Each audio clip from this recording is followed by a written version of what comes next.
Hey everybody, Economic Ninja here. I hope you're doing well. We have a very, very serious situation going on right now with China and Russia literally hell-bent on destroying the dollar, not only as a means of value, a means of trade, but literally the world's reserve currency now is completely on the line. As the BRICS nations keep getting stronger and stronger, we are seeing China and Russia ramp up the agreements, the accords with other countries. It is getting stronger and stronger by the day. We've already heard about when Mexico applied for the BRICS literally a mere month and a half, 2 months ago. We've seen the French president literally fly over to China while his entire country was literally on fire with protests in the streets due to the necessary, in my opinion, raising of the retirement age, but it's because it's a Ponzi scheme. But he is over there in China literally making commitments and deals and telling the US that they should pretty much back off in one way or another. Now we have bigger news that's going on in China, and this is coming as literally the BRICS nations have convinced 10 Asian countries to ditch the dollar. We are seeing every single day, it seems like, another news story of countries that are literally walking away from the US dollar in trade settlement and using either their own currencies or they're using the Russian rubles, the Chinese yuan, and so many other things. We're also seeing all of these countries doing one thing that together that the United States, and it seems like Europe, is not doing right now, and especially in Canada after they sold it all, and that is buying gold. Every single one of these countries are out grabbing gold as fast as they can, yet they're not doing it in a way that would cause the price to rise as you think. Remember, before the 2008 crisis, gold was a mere $600, and it literally took the 2008 crisis from 2006 to around 2011, we saw prices go from $600 to the 2,000 range. Well, now we're here during the greatest collapse since the Great Depression. Literally, the US banking sector is collapsing. Regional banks have fallen and lost more dollar value in the last 2 months than all of 2008 combined. This is very, very serious. Now, when I say people are buying gold, that's what I'm doing. I'm doing it as a hedge of protection. I also own gold equities. And this would be a perfect time to say thank you to the sponsor of today's video before we get into this news story about the BRICS, and that is US Gold Mining Inc. It's traded on the NASDAQ under the symbol USGO. We're going to get to that company in a second because there's a really interesting component of this company and how it plays into the greater idea of how countries are trying to grab up not only physical gold, but shares of gold mining companies. All right, now let's dive into this story. Okay, now this story comes out of Watcher Guru, and it's entitled 10 Asian Countries Agree to Ditch the US Dollar. It says BRICS countries are looking to sideline the US dollar by launching a new currency to settle international trade. The development challenges the dollar's supremacy and could dethrone it from the global reserve status. The move is inspiring other developing Eastern countries to ditch the dollar and promote their native currencies for global trade.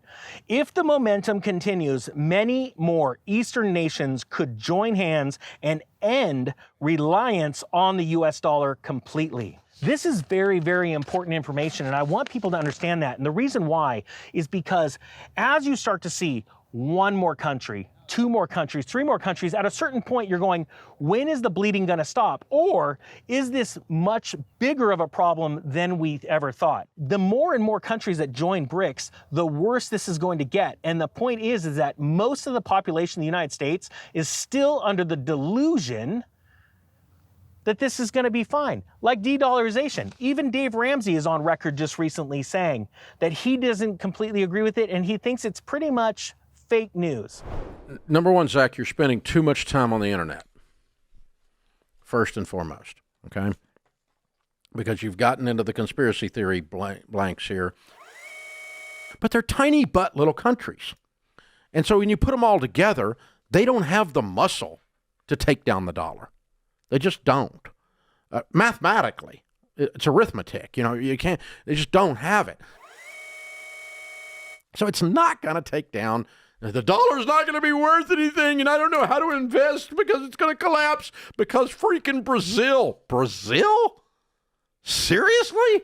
Brazil? Am I worried about this? Absolutely not. Absolutely zero. Now, how do you feel about that? Do you feel it's fake news? Because I personally do not. Now, it says right here, the leaders of 10 Southeast nations and the members of the Association of Southeast Asian Nations have agreed to promote their native currencies for cross-border transactions. The 10 countries will reduce settling payments with the US dollar and use their local currencies for transactions. If you don't think this is a big deal, I'm telling you right now, in the months to come, it is absolutely going to be a big deal. It says the move will help these countries to end their dependency on the US dollar and significantly boost their native currencies. The declaration accepted by the ASEAN, the acronym for these countries, nations, said that their goal is to strengthen bilateral and multilateral payment activities. Trading in local currencies would be faster, cheaper, and easier to close deals than the usage of the US dollar. The official declaration accepted by these 10 developing Eastern countries read, and I quote, "We adopted the ASEAN Leaders' Declaration on advancing regional payment connectivity and promoting local currency transaction to foster bilateral and multilateral payment connectivity arrangements to strengthen economic integration by enabling fast, seamless, and more affordable cross-border payments across the region." Look, the fact of the matter is, this isn't going away quickly, and we need to, anytime soon, and we need to start to prepare ourselves and literally get ready for this. I'm doing what central banks are doing. I'm buying physical gold. I also own gold equities. Now, let me talk about today's sponsor, and that's US Gold Mining Inc. Again, I want to thank them for sponsoring this video. It really helps me to be able to stay out in front of you and keep bringing the news like this about the BRICS nations. Now, like I said before, this stock is traded on the NASDAQ, which is really exciting because it opens it up to so many investors. Literally, just about anybody with an app, a trading app, can actually access the information on this company and buy it or sell it if they want. This isn't a solicitation to buy or sell this security or any others, but it really is a good point. When a company takes the hard work to go and get listed on a major exchange like the NASDAQ, you know they're being really serious. And in the gold mining sector, it's very rare. And again, the ticker is USGO. All right, so let's talk about some investment highlights because this is an interesting company. And the reason why is because their project, their main project that we're going to get to in a second, was part of another company.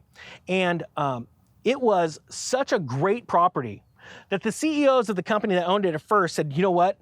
We can't just have this as one of our extra properties. It was such a big property, and the minerals and the gold and everything that was in it was they were so excited about this. They said, we have to spin this off on its own company. Now, they did something really interesting about this, and I'm going to get to that in a second. It's unlike the way they did the share offering, unlike any that I've really seen in recent history, okay?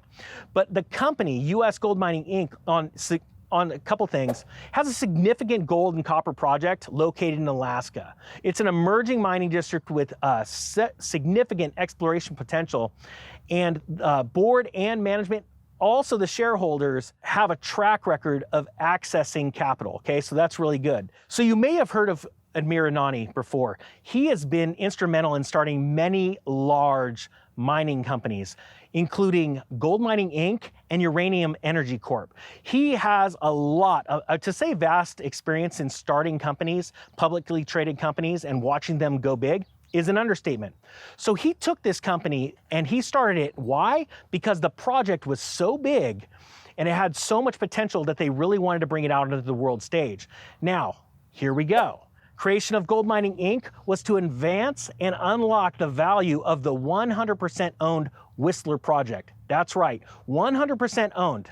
It has significant gold and copper discoveries, like I told you before, but it's also including a state-led initiative to build the future access road, including investment of literally $8.5 million so far to date to get this project accessible and moving.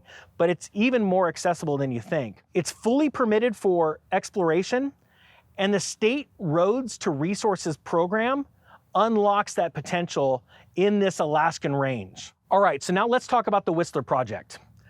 The Whistler Mineral Resource Estimate, when it came out, it showed a couple of really interesting details. First off, the resource was modeled from 70,000 meters of diamond core drilling. You know, when they go out, they take the drill rigs, put them into the ground, they drill holes everywhere. They measure the length of feet, so they know when they start to find mineralization, precious metals, they know how far it is and how to go get it. It has 3 deposits: the Whistler, the Raintree, and Island Mountain. Gold resources of 1.9 million ounces indicated and 4.7 million ounces inferred.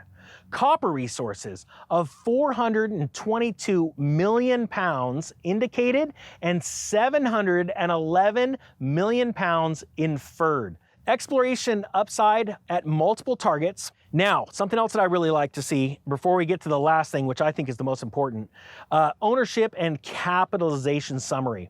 So as you can see from the cap table, common shares outstanding, the pre-IPO, was a little over 10 million shares.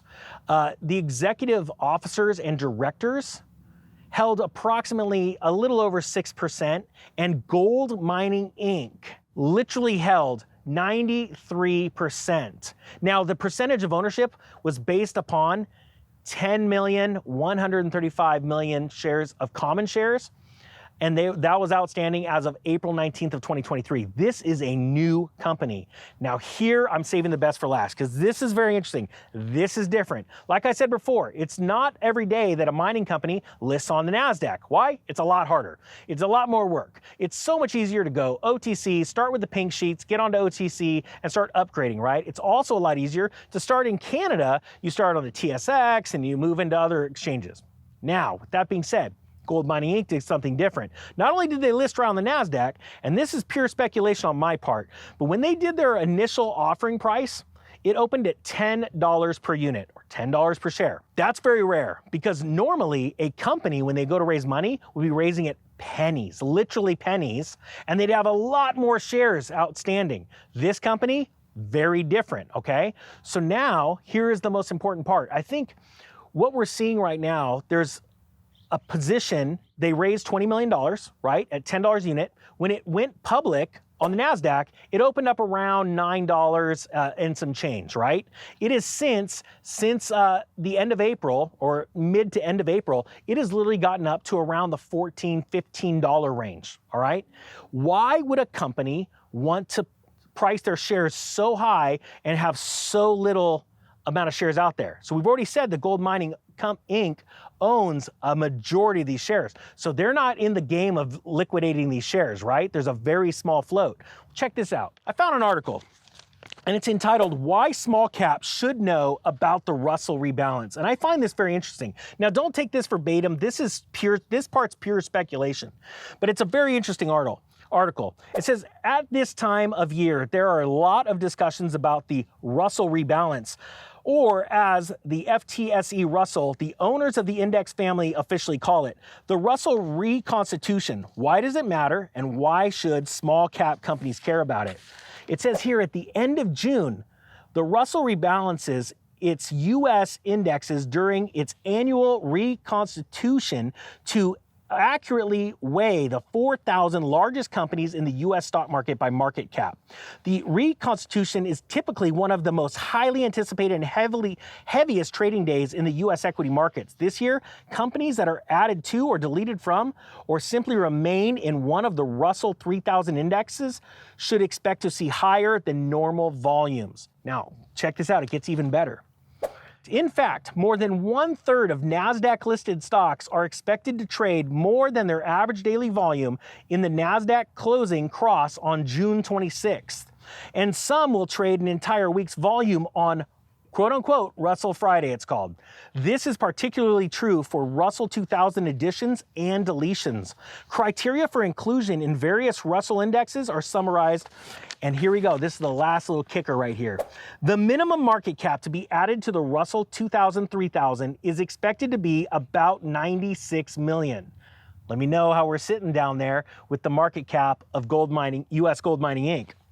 It says this year compared to 152 million in 2019 and 159.2 million in 2018, the high threshold was 262 million in 2007. By 2009, the minimum dropped down to 78.3 million following the financial crisis.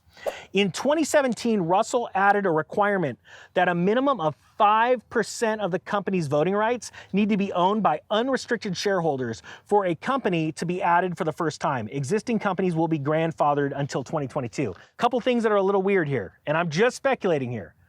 Admiranani knows his way around markets and exchanges and starting publicly traded companies, right? US Gold Mining Inc. literally did its IPO at $10, right? Its market cap has floated up close to where the Russell is, right? It's listed on the NASDAQ, and this article talks about the Russell rebranding around this time of the year, the rebalancing affecting these NASDAQ stocks. If mining companies like US Gold Mining started to try and uplist to the Russell, it's only one thing to say that a bunch of companies